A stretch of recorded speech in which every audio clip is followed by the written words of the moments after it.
When I saw this for the first time, I was just like, how did I do? It's really about doing it 100 times and you're gonna get one of them right. Oh my And it's God. a loop! Thanks to LG TV for sponsoring this video. Stick around to the end to find out more. Hi, welcome back to another episode of VFX Artists React. Today, we are joined by the one and only Zach King. What's up? Zach and his team are known for doing a very unique style of visual magic and visual trickery. It's very hard to figure out how Zach does it. I'm excited for this episode because I really want to see if you guys can break down how the magic is done. Well, should we jump in? Let's do it. All right. Whoa. Trippy. Yeah, just send me that email. I'm just gonna step in. Oh yeah. Are you kidding Got Looney Tunes. Oh, whoa. It says wet paint.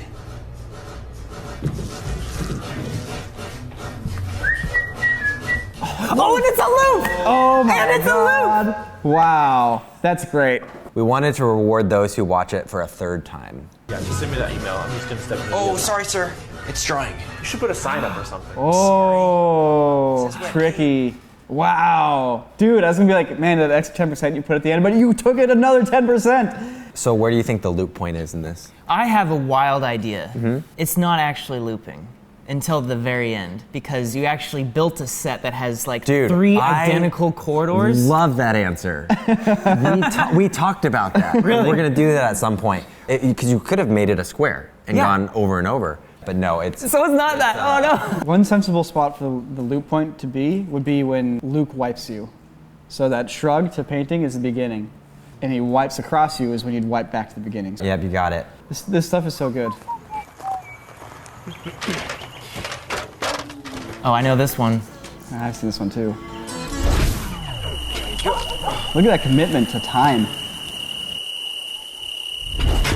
We came up with this idea like the night before the eclipse. Crazy. That's really well done. Did you guys wait up there all night or did you come back later on? We came back, I think we shot that at like 4 p.m. or 5 p.m. and then came back at 8 or 9. So for this shot, there's no sun actually there, right? The sun's coming from a different angle. Right, if you look at the sun source, it's off to the right there. But it works because you guys are to the left of the sun that you have on the frame. This one's really simple, it's a straight jump cut. But there are things you have to think about, like, hey, if we come back later at night, like how are we gonna know the spot? So we're literally like taking sticks and drawing, you know, in the sand. Are you taking like pictures of your camera screen or something like that to make sure that your hands are in the exact same spot? Yeah, it's just guesswork. It's really about doing it 100 times and you're gonna get one of them right. So obviously I'm not the first person to come up with jump cuts, and one of my favorite material to reference is Charlie Chaplin and Buster Keaton. Love These those guys guys. were doing jump cuts when it was like actually really hard to do. Like they'd have to go through, you know, the frames and find the right one, and they didn't get to like play with it. It was like once they cut it, it was pretty much... It's like, nudge it 3 frames to the right, put the cut there instead. It's like, oh, let me get my glue.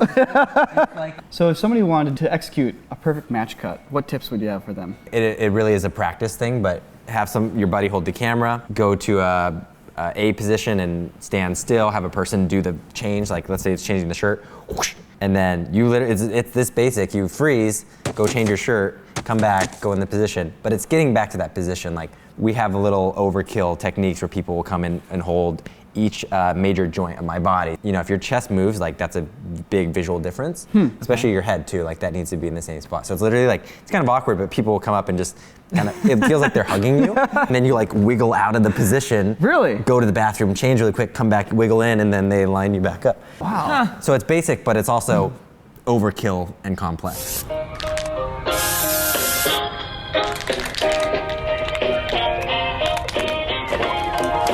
Okay, so this one, legitimately, when I saw this for the first time, I was just like, how did I do? You can't be doing that! Hey! Wait, what? I want to take a guess at how you did this. So there, you actually have, man, this is so hard to guess. I don't know. Okay, so I'm guessing that there is no ladder. It's just projection mapping, and it's really, really well done projection mapping. Projection mapping requires you to have a 3D track of your scene as well as a somewhat basic 3D reconstruction. In this scene, you have a very basic plane and another plane, so your projection ends up being really simple. Yeah. And right as the camera kind of like pulls back and then locks into place, right here, someone flies in a ladder and you just play it so casually and stand up on it, and then right there, the ladder's gone. Someone's ready to pull the ladder off screen the moment you're off of it. Interesting theory. So here's what I'll tell you about this one. This one holds a special place in my heart. So I'm not going to tell you how it was done because I also want people to guess in the comments for this one. Oh, snap! This one has a lot of different theories on how it was done, but I will say that there was real paint on set. Okay. The parts about these videos that are really fun to me is like how everything is put there so quickly. It's just really about timing. And again, this is one of the videos that we have to do 75 times just to get. Wow. That many takes. You heard Zach? Leave a comment down below with your guess. Let us know how you think it was done. So Zach, do you consider yourself a magician? A magician, eh? Well, I dabble on the weekends. No, and No? like I grew up doing magic. I loved magic. I too have been known to dabble. The reason I don't like being called a magician is because I feel like it offends. Actual magicians? Yes, because I haven't put in the work to earn that title, and they've literally practiced, you know, sleight of hand or whatever stage tricks for years. That is through your hand. I, out of respect for that, am not, but I can see why people visually call it magic. I think you need to cool down.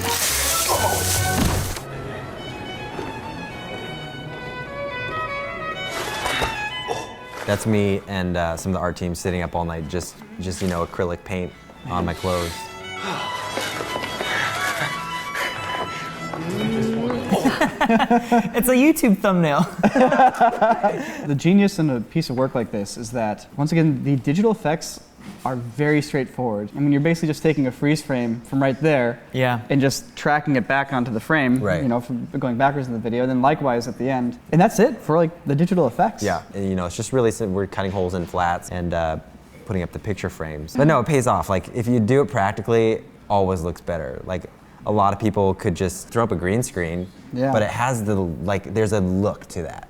I love the reveal of the parallax, because as the camera moves at first, like the background moves at the same rate as you, but the moment you start moving, now the background is moving like slower. Yeah, I call that the extra like 15%, extra 10%. We'll ask ourselves at the very end, like, okay, is there anything that's an extra 10% that we can do here? Maybe it's, okay, camera move, or is it in the story where you need an extra little beat? Yeah, there's like little details too that are fun, like a museum would actually still have the electrical circuits. I noticed So like, that. we print, those are just like printouts, you know, like cutting out Oh, like really? a They're piece just of paper. Oh, it's so smart. Um,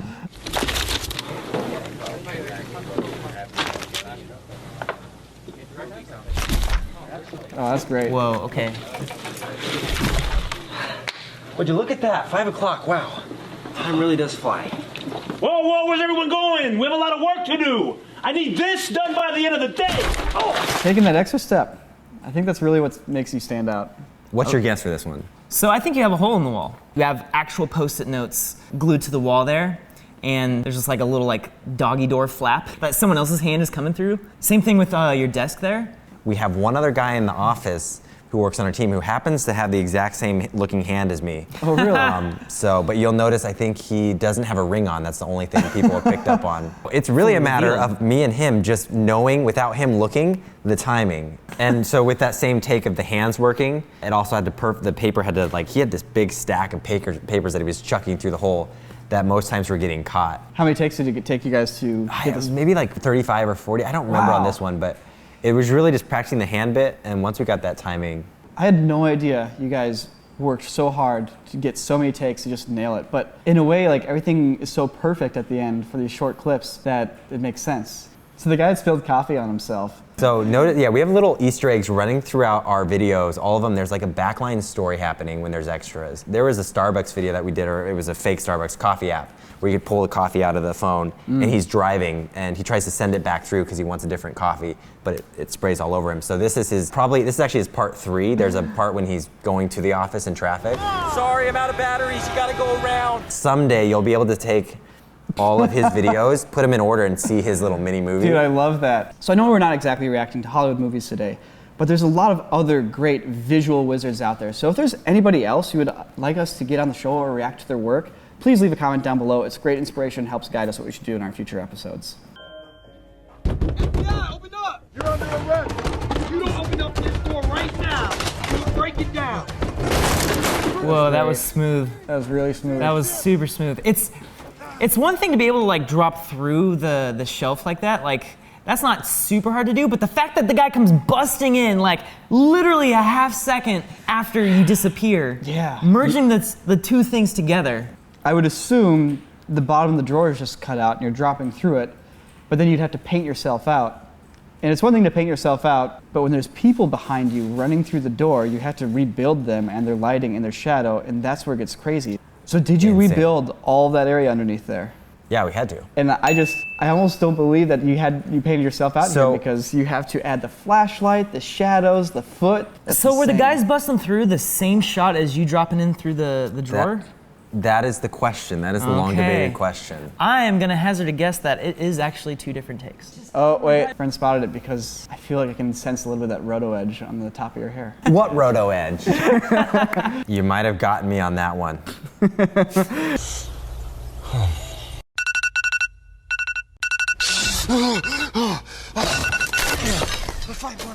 So the hard one in this one is it actually loops. Like if you're perfectly. So to do that, you basically have to start here, wake up, grab, tear, throw, go back to sleep. Camera goes in, and then everyone's Yeah. like pause. So that's the loop point right there. Oh, I love that. So planar tracking is when you track basically anything onto a flat surface. You'll see it a lot in movies when they're tracking screens. This would be a normal planar track, except for the fact that the cardboard wobbles. Yeah, A lot. Wobbles a lot. So what would be a simple effect suddenly becomes complicated because the cardboard starts distorting and that planar track is no longer a plane. This is a manual art. Someone had to go in and then morph the image to kind of follow this cardboard cutout. And I also imagine that this cardboard cutout has the graphics on it as well, and you're kind of blending between the two. Dude, this is a long line. Have you guys been to Randy's Donuts? I've never been. No, just driven I've by seen it. it in so many movies, but I've never even seen it in person. The line is long. I mean, that's what this concept is about. We go to show up and film, and the line's long, and so we added that to the concept in the beginning. That's plastic. Let's get a real one.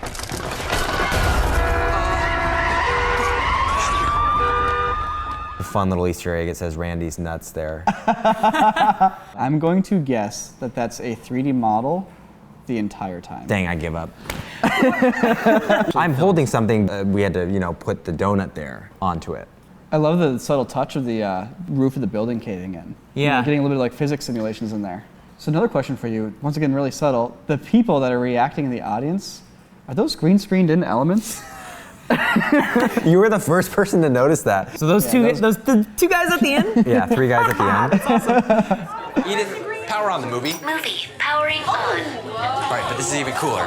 Edith, power on my suit. Suit powering Pretty good suit. You can picture Clint in that thing, just hopping around, climbing up the walls. Sorry, guys. Give me a second. Whoa. Man, you guys really Power down the lights. put in the effort on this suit one. powering down. No, I said lights, not the suit. Oh, Zach! You remember the scene in Inception that's rotating? We basically had a mini version of that built. The rotating room, you've got the room here and the camera, and the key is getting the camera to lock on. So you have all this rigging to make sure that doesn't move, and so that you get the illusion, with the room perspective not changing. The way I really wanted to have the people in there was to harness them in.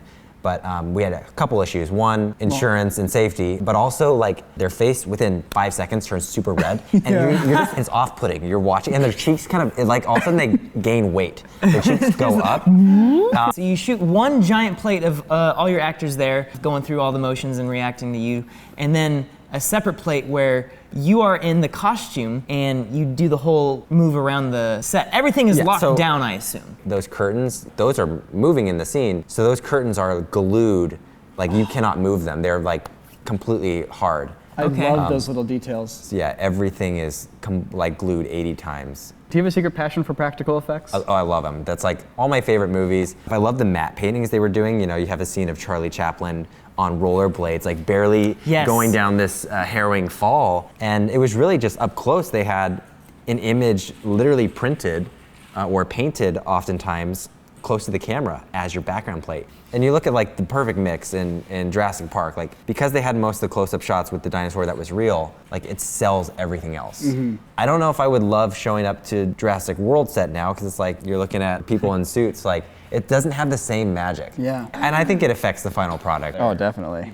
Zach, thank you for indulging us as we tried to guess and reveal the secrets You of the guys did magic well. tricks. You Did guys we did though? well. I feel like I didn't get anything. I want to know their Oh, man. guesses. Right right? I do too. I want to know other videos, what you guys think, how it was done. Now that they've got some insights. Yeah. You guys had good guesses though. I'm proud. Okay. Thank you. All right, so go check out Zach's channel. Consider subscribing if you haven't already. Can't wait to see you guys in the next video.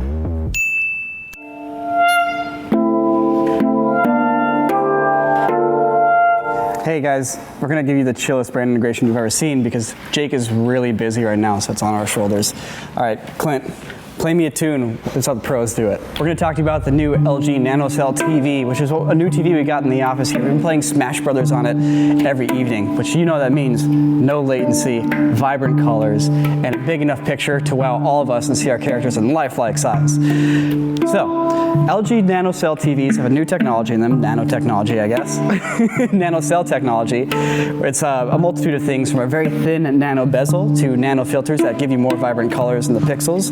Long story short, for the price, this is one of the best images in a television I've ever seen. I'm telling you this not because it's a marketing point. In fact, that's not even on this paper. I'm telling you this out of personal experience. I see a lot of images. Hey, I'm a visual effects artist. I appreciate beautiful imagery, and this TV is actually really nice. I have an old Vizio at my place, and I can literally see like the LED like crosswork behind it. I've been thinking about upgrading, and no lie, I'm probably gonna get an LG NanoCell because I've been super impressed with how good the image is and how good the price is. So if you are in the market for a new TV, go check it out. You will not be disappointed. It has our endorsement. We are loving it here at the office. It's true. It's true. It's true.